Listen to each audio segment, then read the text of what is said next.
Okay, welcome back. We are in Houston, Texas, at the 2026 Republican Party of Texas Convention. I've got Andrew McVeigh, the president of Texans for Fiscal Responsibility, and Thomas Murray, our good friend from State Leadership Initiative. We're going to give you guys kind of a quick roundup of everything that's happened this whole week here in Houston during this big convention push by our two organizations. We had lots of objectives. We came in with an agenda. We spent the better part of the runoff period of the primary focusing on what we wanted to do here and needed to accomplish. So Andrew, tell us, one, what went into this week, right? We've worked on this diligently. This is not something you can haphazardly stumble into if you want to find success. So walk us through, how did we get here?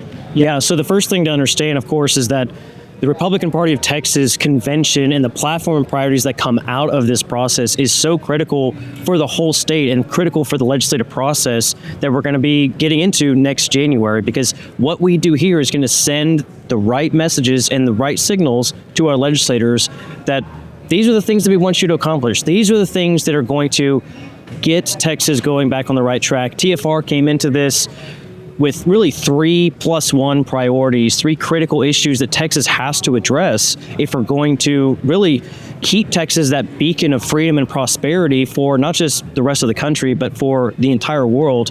The first one is eliminating property taxes. Right. We have to get to eliminate property taxes. We have heard for years now how people are losing their homes, losing their land, losing their businesses because property taxes continue to skyrocket year after year after year. But it's not just eliminating property taxes, it's also reining in skyrocketing growth in government. Government is getting far too big, far too powerful. If you go and ask any person, any delegate of this convention, you ask them, do you think government is too big already? They're going to say yes. And so we've got to rein in government. We've got to shrink the size and scope of government and eliminate property taxes so that people in Texas can actually own their property, whether it's their land or their home or their business. The second is banning taxpayer-funded lobbying, which is we've had a lot of conversations about that. It's been in the legislature, and that starts to tie into what we've been talking about with municipal receivership as well. But more importantly, just the rogue cities, the rogue municipalities here in Texas. Thomas, when we talk about taxpayer-funded lobbying, where local governments are lobbying government with taxpayer money for bigger government, do you see that tying into the problem of these rogue municipalities trying to, as you put it, grasp power that was not really ceded to them? I mean, they're not just similar, but they're actually, in practice, very much joined at the hip. Like, all the NGOs and national associations that come into red states as sort of Trojan horses, they'll say that they're neutral experts and they have the best practices. They'll come in and fool a lot of red states into passing California energy policy because, well, that's best practice. Everyone else is doing it. Go hop on board. The best conduit for them is through the blue cities in red states. And so there's sort of an evil alliance there. And getting both of those under control is paramount. The reason why is these are what we call upstream issues. You can fight day and night on all these priorities. Gambling reform we'll get to in a second, great example. None of that can happen unless you control what's being put up the water upstream. And if the cities are running things in the state, and if the NGOs and the taxpayer-funded lobbyists are putting a bunch of filth in the river, you can't be surprised when you get to your legislature and everything's polluted. Yeah, and I think the amount of testimony that at least our committee considered from the public and from delegates, was on property tax elimination and on banning taxpayer-funded lobbying. At the time of this recording, we're moments away from voting on the final 8 legislative priorities, but of the 15 sent from the Legislative Priorities Committee, 2 delegates for them to consider. Number 2 on the list, eliminate property taxes. Number 3 on the list, ban taxpayer-funded lobbying. I've joked with some of our other guests that maybe, perhaps, just it seems, fiscal responsibility is back on the menu. I think there is an affordability crisis that is facing people here in this country, and specifically in Texas, where demand has also contributed to the other things that factor into that, like inflation and rising property tax rates, rising everything, because we haven't banned taxpayer-funded lobbying and delivered significant reform, right? So is it interesting? Have you found that these issues are just regular old kitchen table issues about how we pay the bills? The economy is back as number one. Has that caught either of you off guard, or did you see that coming? No, so I think that it does make sense. I mean, it's obviously been a party line for as long as any of us have been alive. Sure. But a lot of the new issues, like transgender surgeries on kids, absolutely nuts. You fix the money, you fix that. Right. You know, obviously, it's a truism, money is the root of all evil. If that's true for me individually, it sure as heck is true for my government. Right. And if we are flooding the government with ridiculous amounts of cash, they're going to go do stupid things with it. Or they're going to go have some evil person come into government or come advise the government and tell them to do something stupid with it. So a lot of these issues, the new and the old, are, again, joined at the hip. Andrew, you have been in the Capitol. You've been at TFR for a long time now. We know how hard it is to bring attention to these issues of taxation, how we protect taxpayers, how we protect families. But have you been, surprised that maybe this has moved up the priority list some? Just this, our kind of genre of issue that we address, right?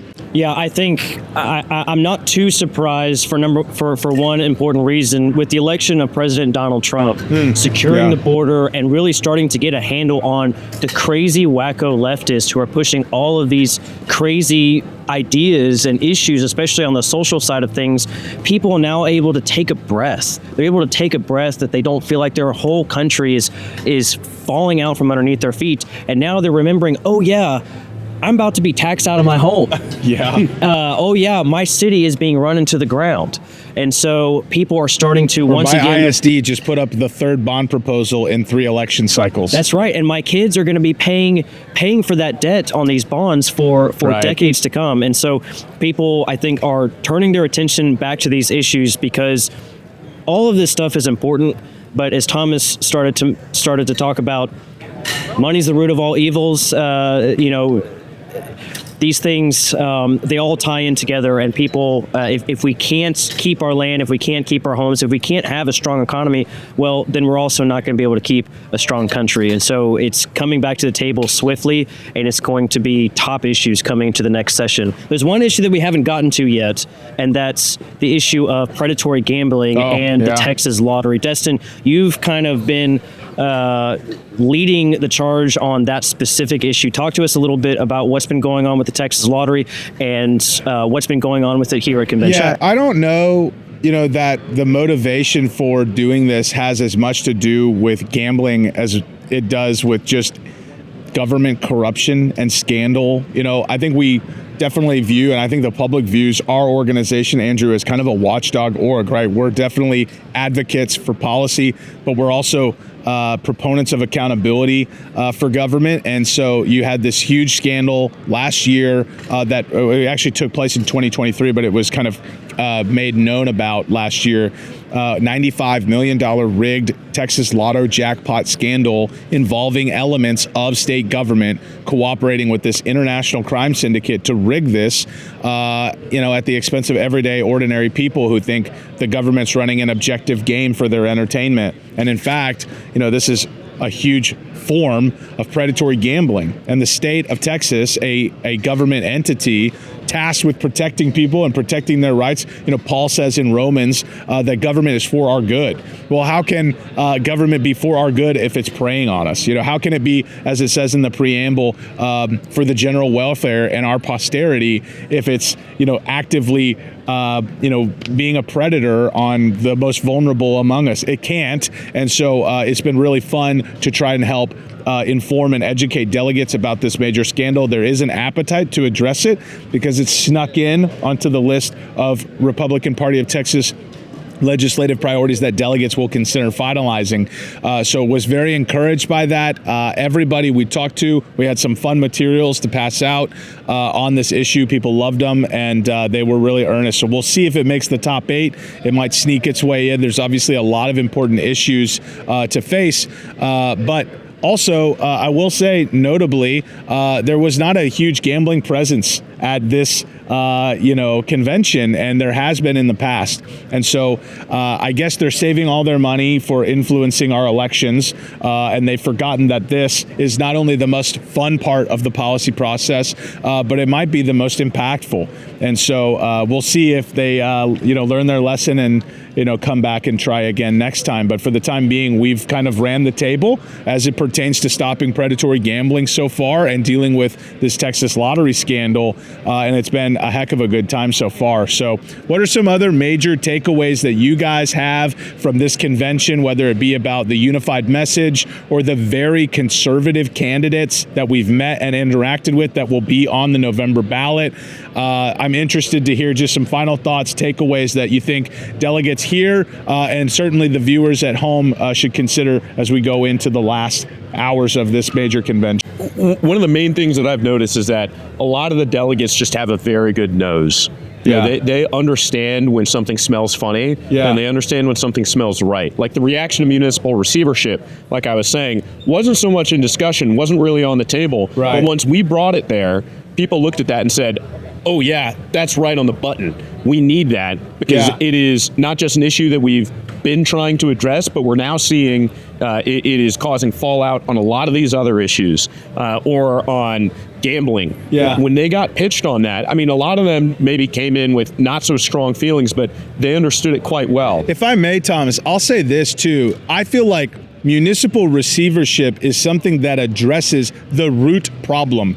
I think delegates for a long time have been given things that maybe in name only address symptoms of larger problems, and municipal receivership in particular is a good litmus test for where the delegate is, where the Republican primary voter is, because it addresses something that is a cause of so many other problems that they experience and face on a regular basis.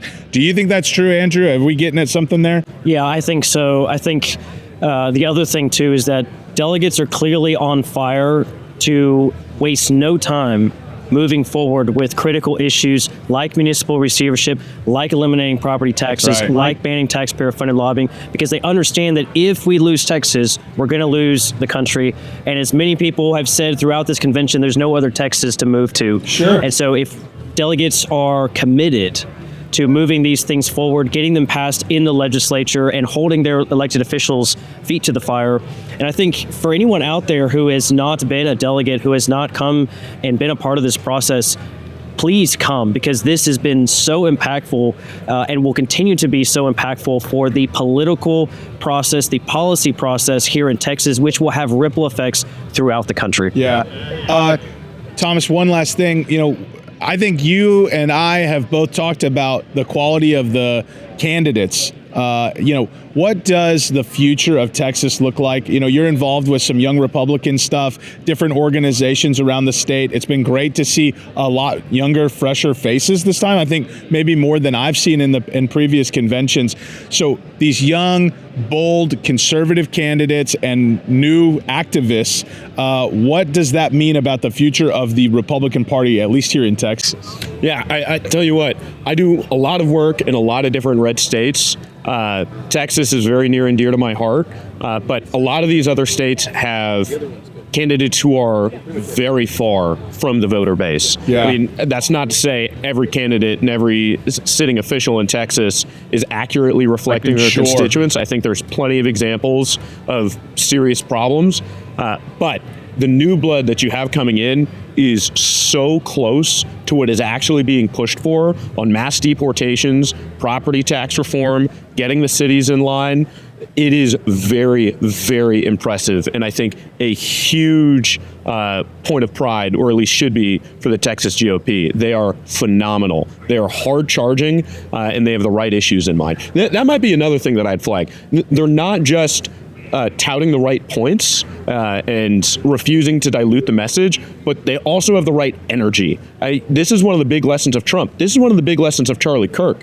This is why the left hates them so much. Not because they say the most truth. They do that, and it's very important, but also because they're the best operators, and they push the hardest, and they move the fastest. So you got to be willing to move fast and break things, and that is the candidates that we have coming in, and that is critical. Yeah. Andrew, for delegates that have been, kind of following along here with us, and all of the folks back at home, maybe a parting thought, some encouragement, a call to action, something that you've got for our listeners to consider as we close it out here in Houston for the 2026 Republican Party of Texas Convention.